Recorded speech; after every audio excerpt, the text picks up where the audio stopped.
you again for including me. And I actually do not have any conflict of interest in this, but I will be presenting work that's actually I'm part of, but it's not, I'm not the only person in that work. So when we look at pharmaceutical industry, and which, they produce drugs, sometimes technology, we see that in the last, maybe in the 1990s and before that used to be antibiotics, HIV medications, but in the last 10 years or so, they have changed their strategic priority to concentrate on cancer. And the second macro trend that we see within cancer, we are seeing a shift towards using higher cost or more expensive medication. Now, the third macro trend which concerns us in Africa is that healthcare systems in sub-Saharan Africa are considered to be the new markets. Africa, especially sub-Saharan Africa, there's a lot of young people. We are ambitious, we're becoming ambitious. We are countries in transition. We are having an emerging middle class. So we're really considered a big market, and pharmaceutical companies have turned their attention to Africa. So how do pharmaceutical companies influence clinical practice and policy?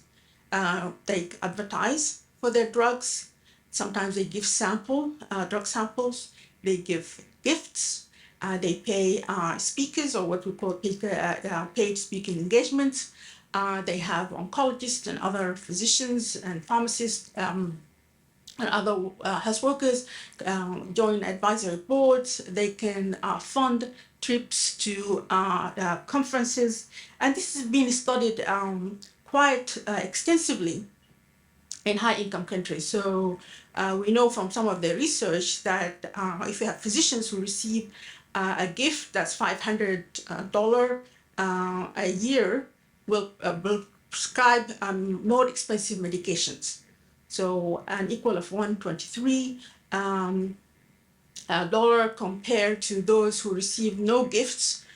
They will prescribe medications that are only $85. So it does influence the way we behave. They also looked in the US at more than 150,000 physicians, including internists, family physicians, cardiologists, psychiatrists, and they found that if you receive gifts from drugs or device manufacturers, you tend to prescribe more brand name drugs compared to generic drugs if you did not receive any gift. And so how does this affect the behavior of physicians? We have seen that from the literature. We know that there's a huge body of literature from high-income countries, and we know two things. One is that doctors are more likely to prescribe drugs when they are subjected to marketing tools, and they also more often underestimate the influence. So all the research has shown that physicians say, oh, we are not affected by this marketing. But then when people went into the real way they prescribed and looked at patient records and data, they found that they do get affected and prescribe these drugs. So in Africa, what's happening to these marketing tools? I think I am of the age to remember when I was young, always in Sudan, in the radio, they always bring these little song for Andrew's acid pills. And believe it or not, Andrew's is still, it's under salt, actually. Andrew's still available. You can order it from Amazon. But the song still runs in my head from the time I listened to the advertisement in the radio. And so I don't know what's happening now in Africa in terms of what we call it, direct drug advertisement to the consumers. But it's happening a lot in the US, and we may start to see more of that here. So what I'm going to do today is present this very recently published paper. I think it was published 2 weeks ago. And not surprisingly, the first author is Fidel. And we participated with him together with Berna and many other oncologists from Africa. And it's a personal opinion view that was published in Lancet Oncology, and it looked at, we wanted to explore the way pharma interacts with African oncologists and how this might happen in sub-Saharan Africa, increase the awareness of this issue, and also propose pragmatic short-term intervention to mitigate the risk of industry-doctor relationships. So we know that many programs, especially educational programs, research and have research and clinical value, cannot happen in low and middle income countries without support from the industry, from pharma. So we know that. And the other known fact, and we also know that we should not be using the way we judge physician-pharma interaction in high-income country. We cannot apply it the same way in LMIC in low-middle-income country, but that does not mean we should not start thinking about it. Similar to what we talked about in any evidence, in anything related to practice, we should not really copy what's happening in SIC to LMIC. So when we started to do this study, what the most important thing is that when we reviewed the study is that there was very little data about interaction with pharma. So you'll find that if you go on PubMed or Google, you'll find a lot of material from high-income countries, especially North America, on interaction of physicians with pharma. But when it comes to low-middle-income countries, and especially in Africa, there's very little data or even personal opinions or views from low and middle-income countries. And so so we reviewed a little bit of the evidence. I'll go over it quickly because I encourage you to read the paper. So in some of the studies, 90% of doctors in some settings in Africa were visited by drug company representatives and that they were given printed promotional materials, for example, leaflets or books, stationery items and drug samples. Sometimes are given to oncologists, expensive personal gifts sometimes are given. That used to be very common in the US in the 90s and the early 2000s. No, now you cannot get any pens, you cannot get any of that stuff, especially in Canada.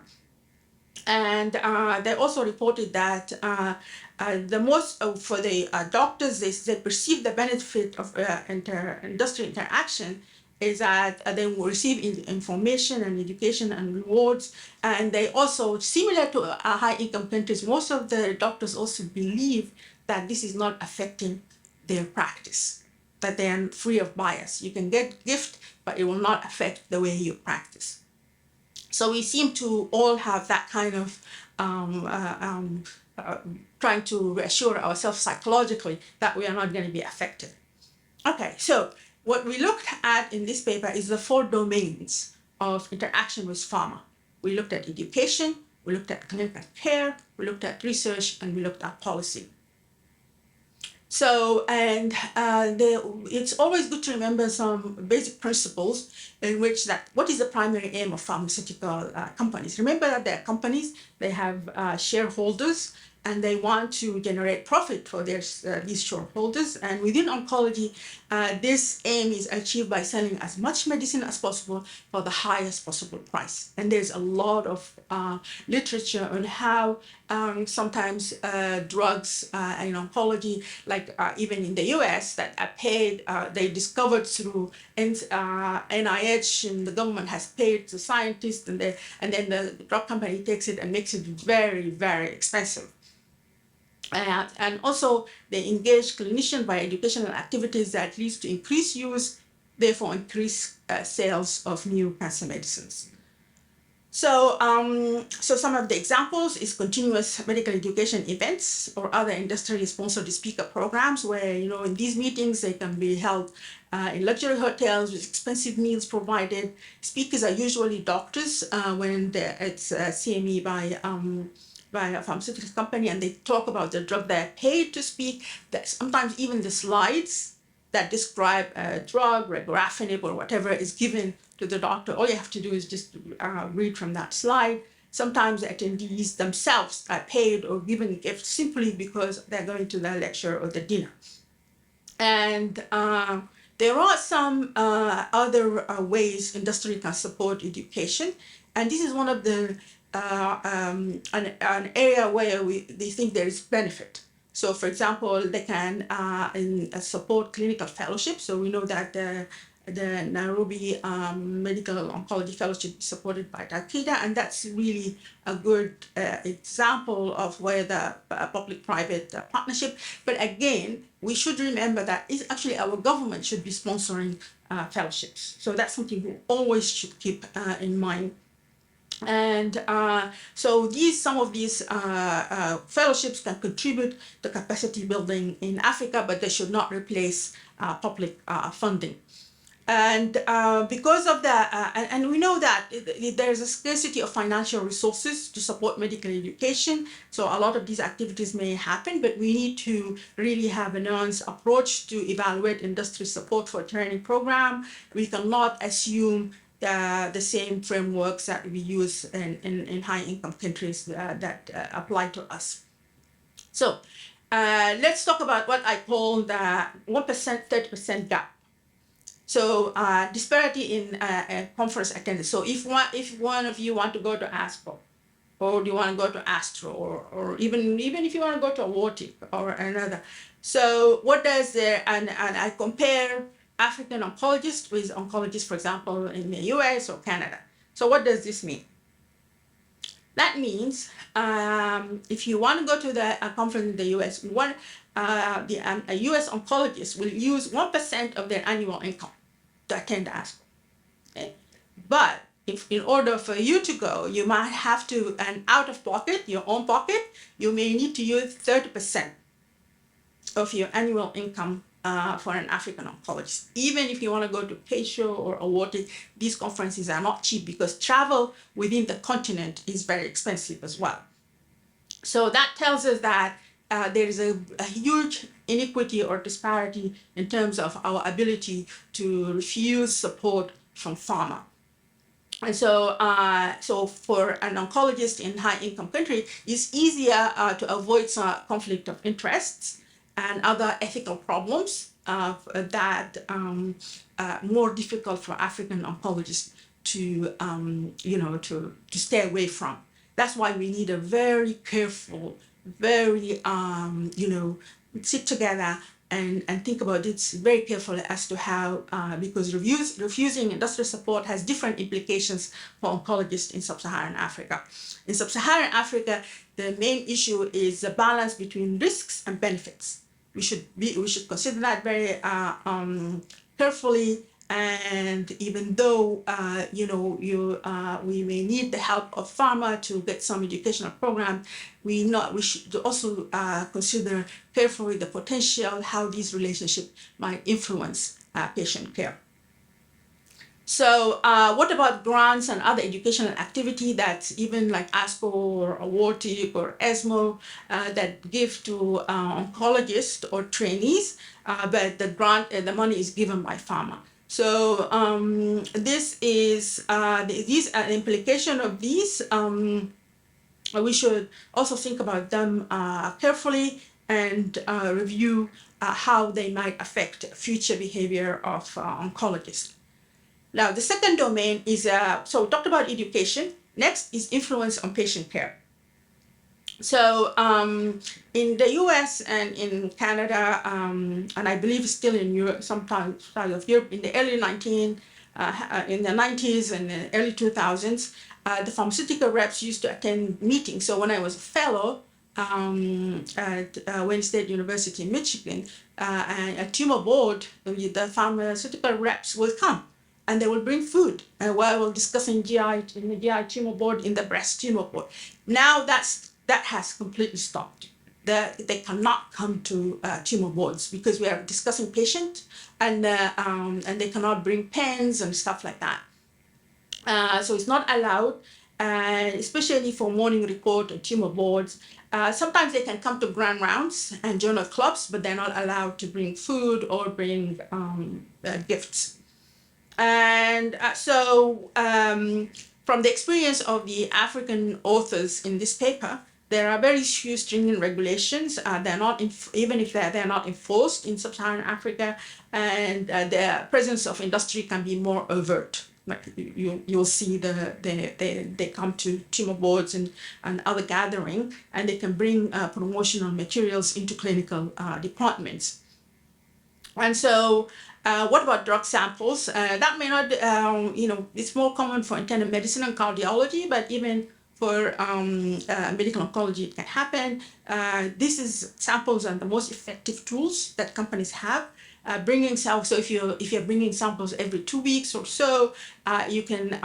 This is a chance for the drug rep to talk to you, and they are always used to for the most expensive chronically used drugs. So you're more likely to use Norvasc instead of amlodipine, and less likely to use hydrochlorothiazide, which is cheap. And that's what we saw in the US. And the patients are grateful for samples. Physicians tend to always prescribe, because they hand these samples. The next patient whom you may need can give a cheaper drug, you will tend to give them more expensive drugs. Just part of our psychology, and even feeling grateful. And then these drugs become part of our routine practice. So industry targeting key opinion leaders. We are going to see more and more of this. Luckily, it's very nice in a Friday afternoon to see this number of young African oncologists and trainees, and some of you are going to be leaders, and you will be targeted because you will be considered trustworthy by your colleagues and your trainees, so you can endorse new drugs. Soon you'll be given the slides to talk about this drugs or that drug, and this for our patients can increase out-of-pocket expenditure and increase the risk of financial distress for patients and their families. So just to give you an example, I saw some of the trainees in their Facebook mentioning things about regorafenib for colon cancer, okay? And honestly, you cannot go from Sudan to Egypt to get regorafenib. I would not go next door, from here to that, just to get regorafenib. It's a drug that I have used in the last maybe 8-10 years only twice, and all for exceptionally marathon running patients. Otherwise, it does not work. But we see it in the guidelines and it's still being marketed. So expensive drugs. Often, the other issue is in Africa that we have to be careful of is that we heard about late presentation all day. And so where are these expensive drugs used? Most of them are actually not used in the adjuvant or neoadjuvant. I mean, some immunotherapy is getting here and there, but we're still using mostly cytotoxic drugs in neoadjuvant therapy. For curative intent. So most of the expensive drugs are actually used in the advanced metastatic setting. And so we know that most cancer patients in Africa present late. So knowing this is a potentially lucrative market, for these drugs. And we know it's already, because a lot of our cancer patients go to India for these kind of drugs. So we're already a market, it's already happening. And with the increased number of physicians being produced, increased number of private practice, we may start to see this is happening, and will be increased demand on these drugs and increased financial toxicity. The other thing is that's something we don't know, but something to think about. So working for industry, there are a lot of oncologists in the US and Canada who leave the practice and go to work for industry. This is a good career, and they're needed. It's good, it's important that there should be some oncologists working for a pharmaceutical company, but because they can be rewarding professionally and financially. But we don't know how many African oncologists or pharmacists are joining the industry.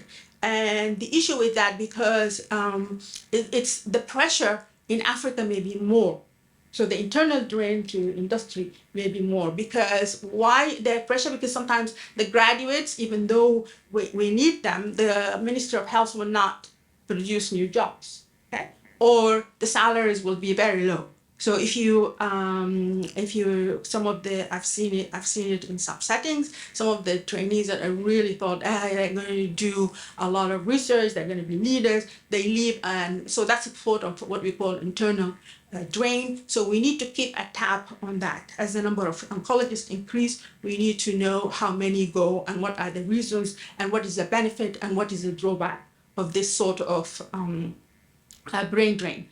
Next, the third domain is industry influence on research. So I'm not going to talk a lot about that because you already heard from Fidel. So we just know that RCT often test randomized clinical trial. They often test expensive drugs, and there's a lot more interest in bringing these trials to Africa, and sometimes they are reported in biased fashion with exaggeration of clinical benefit. And this is an emerging trend. And so doctors in sub-Saharan Africa, you should be ready with conflict of interest. You should know what conflict is. You should be taught during your residency what is conflict of interest, especially when you are leading the trial or when you are recruiting patients. And research ethics boards in sub-Saharan Africa should monitor such trials, sorry, this is a spelling mistake, as there may be potential breaches of ethical conduct in these studies. So, even Fidel mentioned this, but it's also harmful even for HIC patients, because if the control arm is testing on all the regimen, it doesn't mean immunotherapy. One day oxaliplatin was not, we couldn't afford oxaliplatin, isn't it? I mean, maybe Werner would remember there was no oxaliplatin in Africa. It took a while. So maybe one day we'll be able to afford immunotherapy. So that doesn't mean we should get inferior control arms.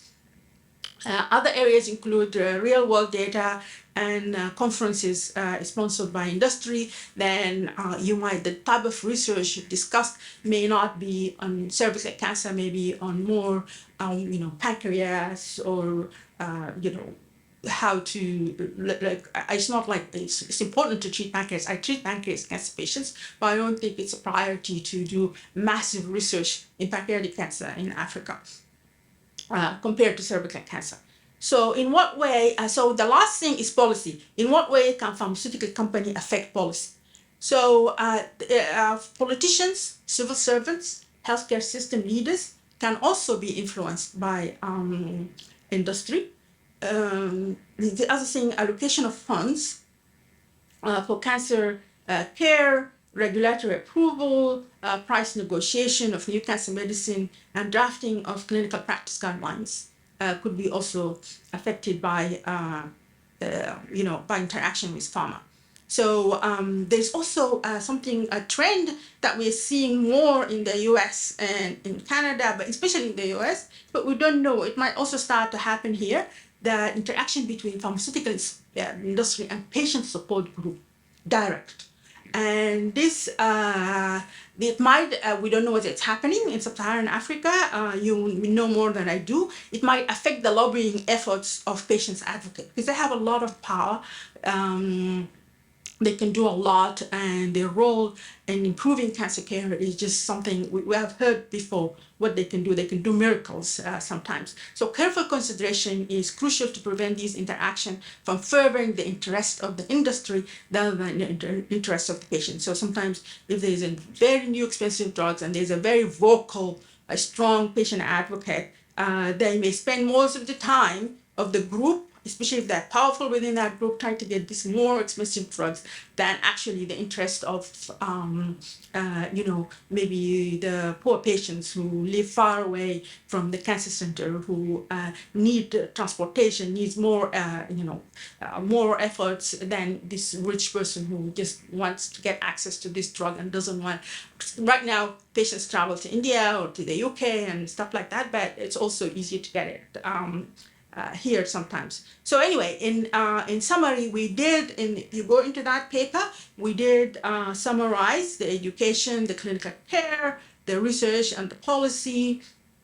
So hiring policymakers, hiring oncologists and pharmacists in industry positions, funding clinician-initiated research projects, sponsoring research conferences. There are many, many ways in which pharmaceutical industry can affect our education, clinical practice, research, and policy. So what do we know about African oncologists and conflict of interest in relationship with pharmaceutical industry? So for example, I'm changing my jobs, I'm moving to University of Toronto from Queens, so I had to do this huge module on how I should interact with in the new hospital. It's actually a 1.5 hour module, very tiring, on how to avoid conflict of interest. What dinner I can go to, what dinner I cannot go to, and all of that. So the question is, how much awareness is there? I would say I'm not here to judge, but some of my colleagues say this is not being discussed a lot. Even if there is awareness, relative financial gain is so substantial that's going to be difficult to curtail. So we have to ask ourselves, are oncologists in sub-Saharan Africa required to declare their conflict of interest to the hospital or to the academic institution where they work? And the other question is, do these hospitals or universities have policies mandating reporting of such conflict of interest? And so we know that these are high stakes given the fact that salaries are low and there are a lot of other issues. So the risk of participating or not participating with pharma is much higher in sub-Saharan Africa than in high-income countries. We do not know what the solutions are, but the group that wrote this paper came up with some short-term solution, at least to decrease the risk, if not to get rid of it, because we always interact with pharma, even in Canada or and especially in the US. So one of the most important, number one, teach it. So incorporate awareness in medical school for graduate clinical training program, and teach your new faculty and your new oncologists. And then the other thing, research it, know more about it, study and document current interactions between. So there are a lot of studies that have been done in high income countries. So you can go and read about that and get the methodology and maybe adopt it to study the behavior and the interaction with pharmaceutical companies in Africa and how they may influence clinical care. The other solution is that scientific meetings and independent scientific committees should choose meeting content. So the speakers should be forbidden from promoting any specific cancer medicine. So I don't allow someone to just come to the meeting and just start talking about pembrolizumab as if that's it. That's the drug that's going to cure everything.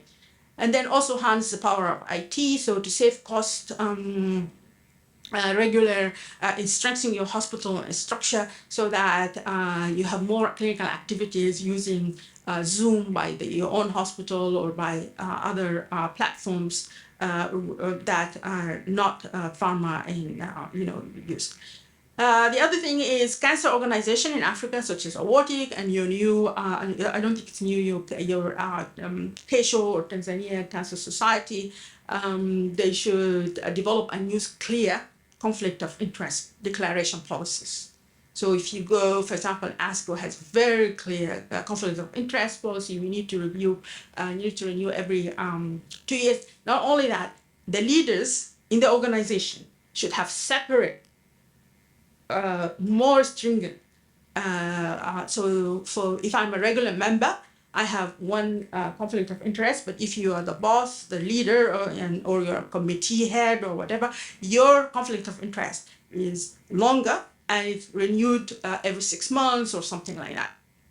And then if the pharmaceutical companies are going to donate for research, a third party or an intermediary could combine donation and distribute the funds along academic departments. So it's indirect, so that they don't have direct influence. And then also we should start some programs.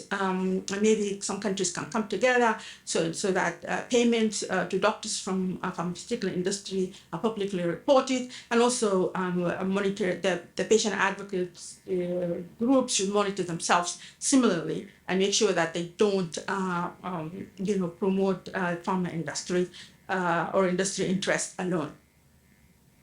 So in the end, I want to acknowledge everyone that participated in this work. It came out of a lot of discussions among a lot of African oncologists, and here my colleagues, Fidel, who led the work, Omar, Abi Hamid, Melinda Busha, Verna here, and I'm thankful for them also for allowing me to contribute. I also want to thank eCancer and Awartic, and I also want to thank you for giving me the opportunity to visit Tanzania and meet everyone and look on a Friday afternoon and see everyone still there. That's just amazing. So thank you so much.